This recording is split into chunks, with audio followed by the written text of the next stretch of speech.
You ever get home from work, sit down, get ready to relax, and then realize, oh man, I didn't record that last episode of Daily D&T?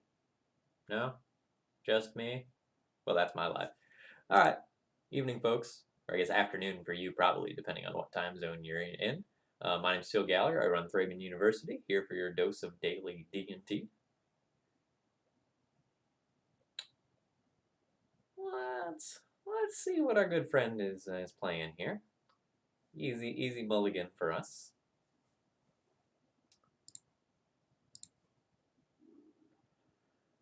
Oh, yikes. We're going to 5. Well, the good news is this is a good 5. That one goes back, and it's a touch trickier from there.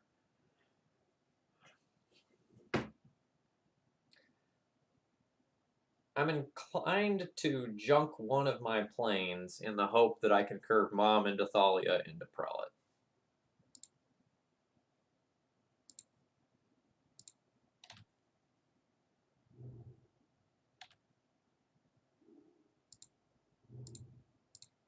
We have the possibility of that happening now.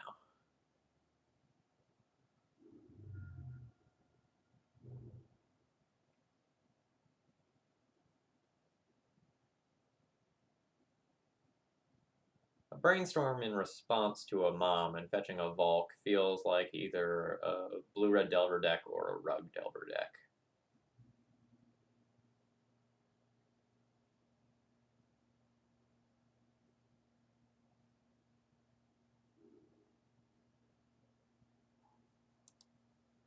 If this is Delver, we've got a pretty great hand, although we'd really just rather this be the plains.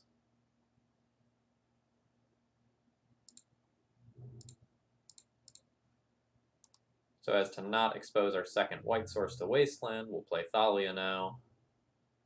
Be a great spell snare. Yep.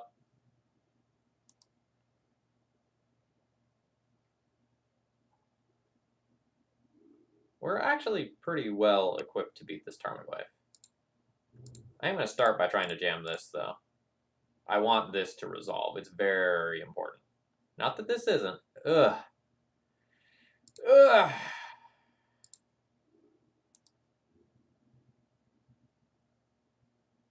So we had a great curve that has completely been dismantled by Bolt, Snare, and Daze.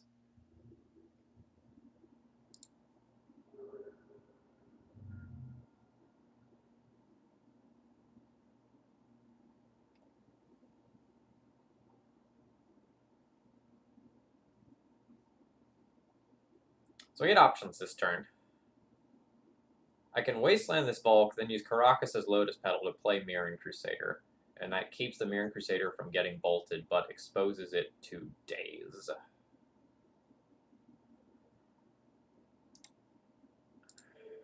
I think I'm going to go ahead and do that.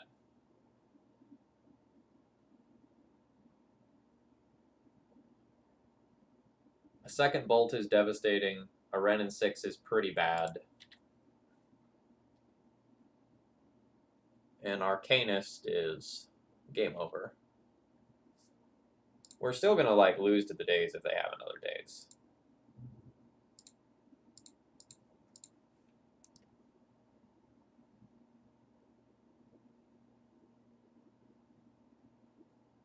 Alright, so that's great. It flips to Bolt, but they have the fetch. Alright, we tried to play around that. I think we're just getting Delvered now.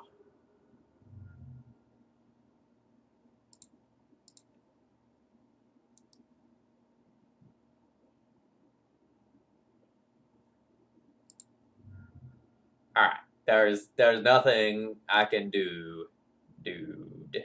That's where we're at with this game. So we're gonna get hit for 6, down to 5. I can play a chump blocker for Tarmogoyf, take 3. I guess best worlds involve me drawing like Swords to Plowshares here. Yeah, that is not going to do this in a way where I'm reasonably in the game. Like I can jump block the Tarmogoyf, grow it to lethal, take 3, go to 1, and then just die to the next thing. Well, that was brutal. So we'll take Path, Rest in Peace, and Council's Judgment. Probably get rid of our Revokers, probably get rid of our Palace Jailer in fear of True Name Nemesis, and we'll probably get rid of some of our slower cards or some of our 1 toughness cards. So I'll probably end up junking Recruiters and my Prelates here. This is kind of a questionable one always in the Rogue Delver matchup, and it kind of depends on how you view it.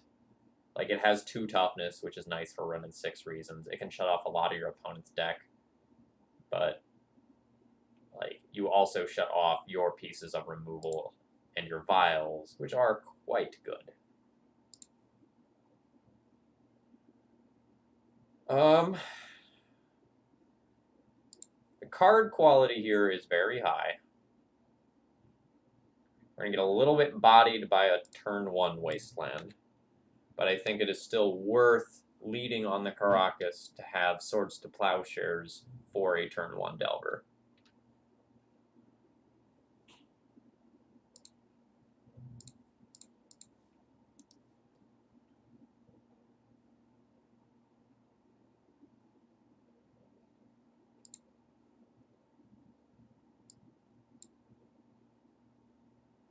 I'm going to go ahead and get the Batterskull here and try to force a bolt out of my opponent. I have another Stoneforge.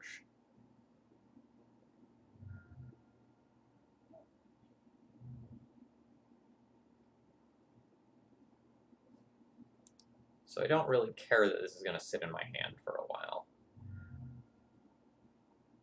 I do kind of care if my opponent plays Wrenn and 6 here. That's fine. That's totally fine. I think I just want to develop my mana rather than wasteland them.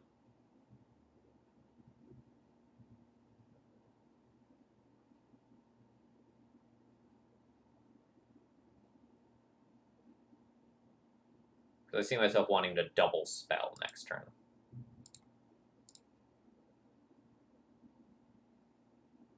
So we're going to start by playing the Rest in Peace and see if we can get that to resolve. If that resolves, then I don't actually need to use the Swords to Plowshares on this. It's just a 1-3. Force pitching a Daze, which now means it's probably safe to go ahead and Swords to Plowshares this.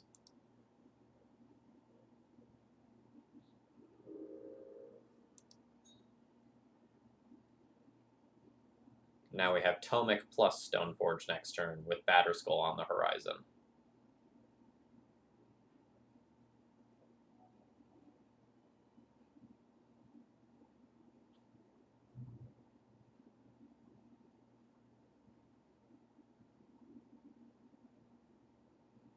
Another cantrip here means that the lines that are scariest for me are not happening this turn.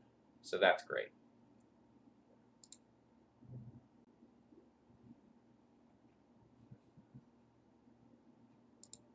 Let's play my Stoneforge first. Play that around Daze. It's the more valuable card. Yes, we'll get our Sword of Fire and Ice here with that. And then we'll jam Tomek.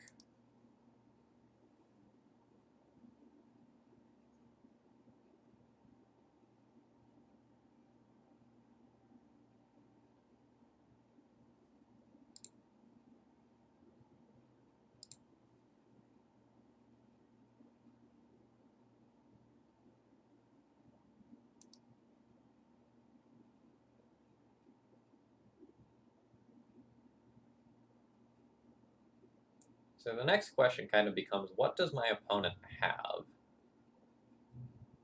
that caused them to take the lines that they have? Okay, there's something.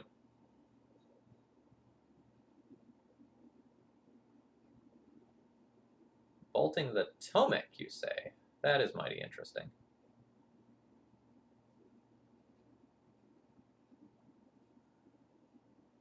That means that presumably they can beat out a Batterskull somehow.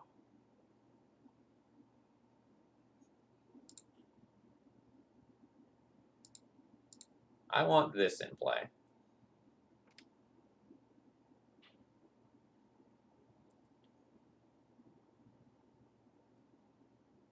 And then it becomes the question of, do I just want to wasteland my opponent off of green? My opponent's getting rid of the Tomic. That could mean that like they have a Wrenn and 6 and they want to be plussing these things on the graveyard. Or alternatively, they have some sort of like Ancient Grudge type card that can just answer the Batterskull when I go and put it in play. If I Wasteland, I can't actually Council's Judgment away the Null Rod, which is kind of a big deal. So I don't think I am going to Wasteland.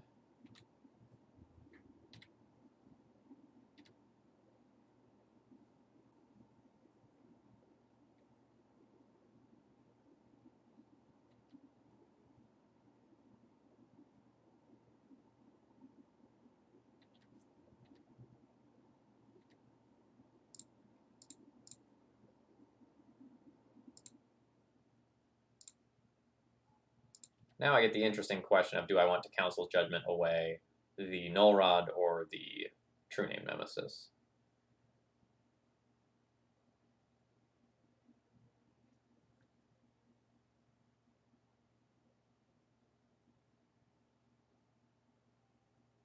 If I Council's Judgment away the True Name, I'm just going to bash for 7, potentially Flicker Wisp out the Null Rod to get my Sword of Fire and Ice equipped or reset my Batterskull. It's very possible that I'm supposed to just race here. But taking it more slowly, if I just get rid of the Null Rod, then my Sword of Fire and Ice plus Batterskull will just easily beat out the True Name.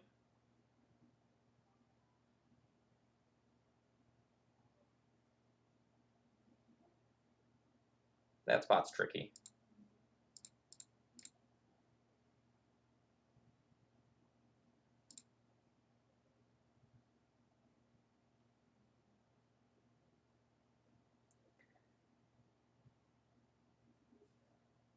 I'm just going to take the True Name here.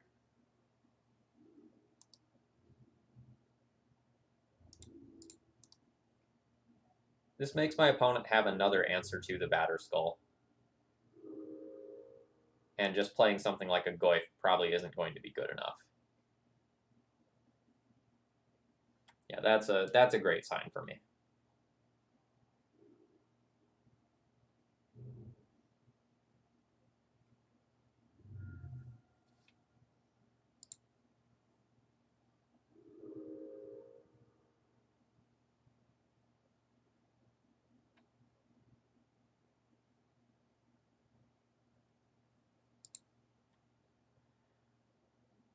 So I can cast a Stoneforge Mystic or a Flicker Wisp and Wasteland as well.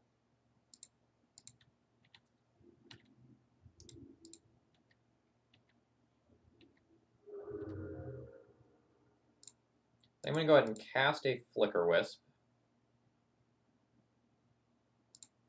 because that's something that's not going to get dazed. I'll target my Stoneforge. I will Wasteland them off of this Tropical Island to eliminate a bunch of their outs. Use that ability, yes. Get HSA.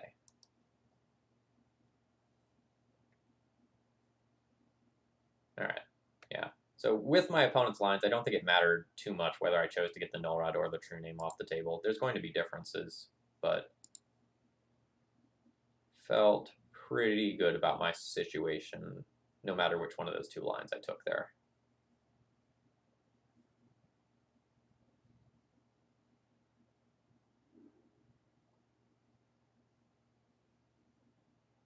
This is a great opening hand.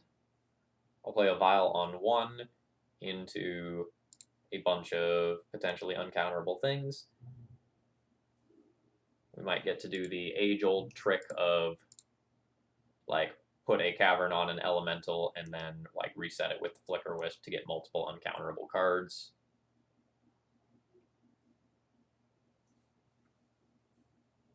It's really great that our opponent didn't play a threatening 2-drop. Wrenn and 6 in particular there would have been kind of gross.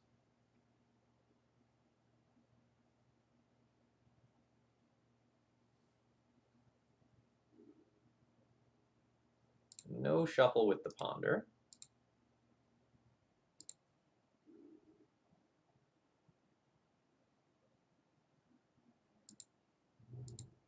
So I'm just going to go ahead and pass the turn with double Swords of Plowshares available.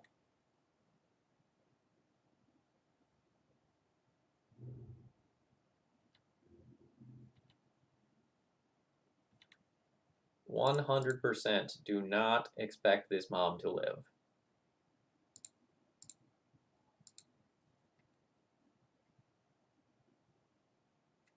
Okay.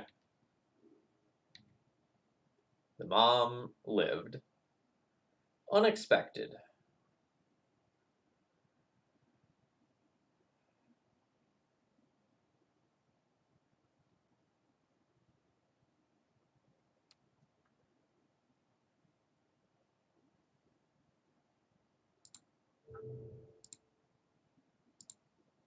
We're just going to take 2 uncounterable creatures here.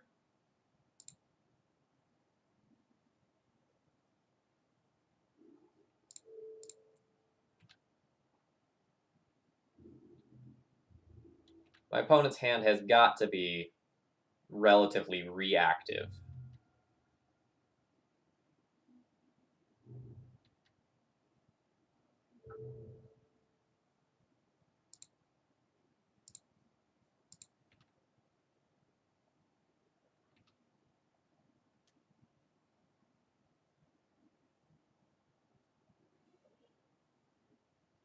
So we're not going to get a free, like, easy path to victory this game.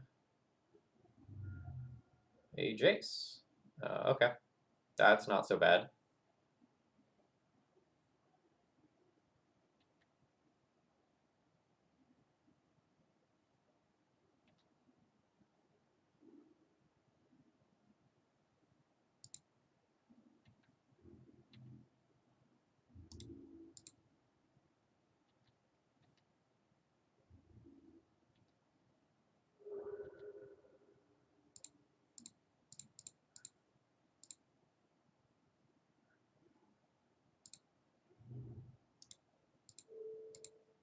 We'll put the squeeze on the mana just a little bit there. I don't have much else to do with my mana anyway.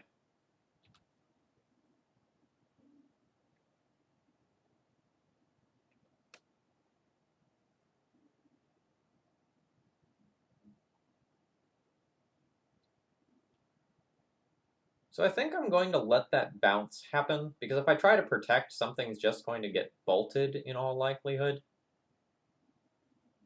So I think I'm just going to let that occur, and then try to make it so that my Flicker Wisp doesn't actually leave play.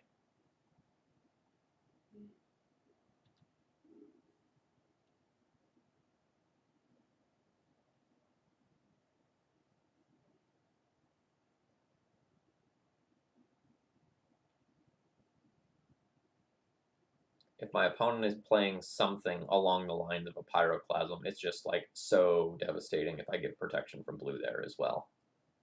So maybe not like literal Pyroclasm, but Rough Tumble or something like that.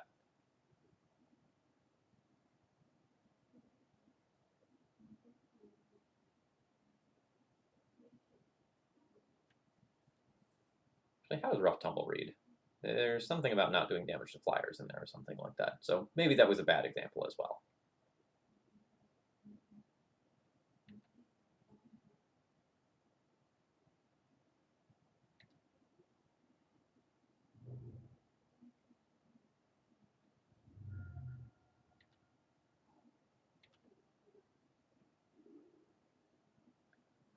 Okay.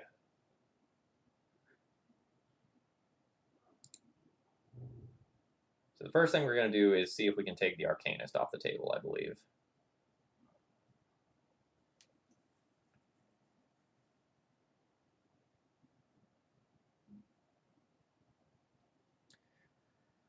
I could play the Thalia uncounterably, and then Swords to Plowshares. And then counterspells can have nothing to do with that. I may lose a creature to Wrenn and 6 plus another card, but then I'll still have a pretty strong board presence afterwards, so I think I'm okay with that.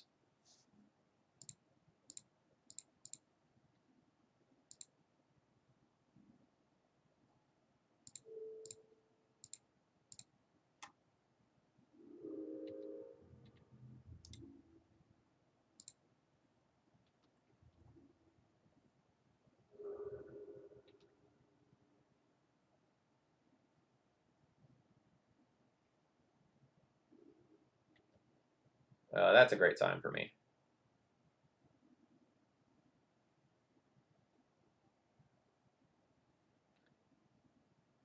This probably means that the Wrenn and 6 dies in this turn cycle. My opponent could, like, minus on one of my creatures. I'll protect with Mom. Otherwise, I just get 2 attackers in.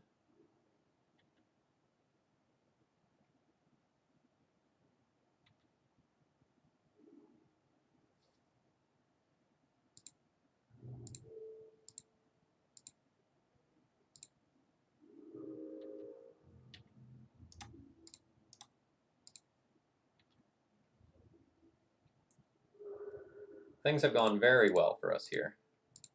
Full disclosure, in case that wasn't immediately clear. My opponent had no early pressure. My opponent got 2 planeswalkers, but only a middling amount of value from them. Fucking Delver decks, man. What are they doing these days?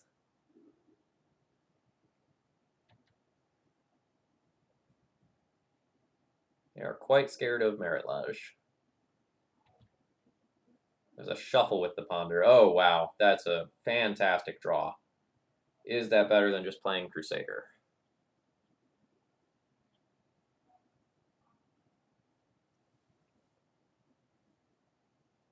So I have Spell Snare to consider. I have Spell Pierce to consider. Yeah, I think I just want to play the Crusader this turn. I don't think I need to get, like, greedy with trying to go and resolve the Flicker Wisp right now. Or sorry, resolve the Jitte and, like, put it on the Flicker Wisp right now. That feels too all in. Like, if I set up for Jitte counters on this the following turn, that just seems like a winning line.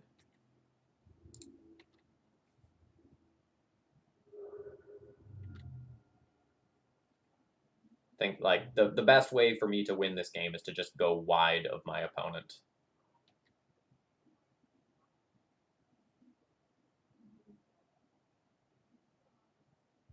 All right, and we take that one down and get a measly 50 play points for our trouble. It's been a while since I recorded the first half of the league, but to just kind of, like, talk about where I'm going next. This is the list that I've built since I started that league. I want to try Giver of Runes out in the Mother of Runes slot. There's so much Wrenn and 6 running around that I really need to go and respect that card. So I'm going to see if the 2 toughness of Giver of Runes is enough of a deal breaker in the Delver matchup where I want to play this over Mom. And it's very possible that it's better. You're also going to get into these weird situations where Giver is better. So, for example, in that game, if Giver of Runes was... Sorry, if Mother of Runes was Giver of Runes, we could have gotten protection from Colorless and protected our Thalia from the Caracas to keep it from leaving play. So there's all sorts of weird things that it can do. So this is my next testing point. I have one more week of daily D&T that's funded. I'm not 100% sure if I'm going to be able to record this weekend. If I don't record this weekend, there will be D&T the week of the 23rd instead. I'm going to try to record, but with the GP coming up right around the corner and it being like parent-teacher week at school, things have been a little bit hectic. But enough of that for now. If you really love Daily D&T, consider supporting it. And I'm really looking forward to playing some matches with some of the new cards like Charming Prince and whatever the thing that's kind of like Aethersworn Canoness that has 3 faces on it that I'm totally blanking on the name of right now. You'll remind me what it is in the comments. Anyway, see y'all later.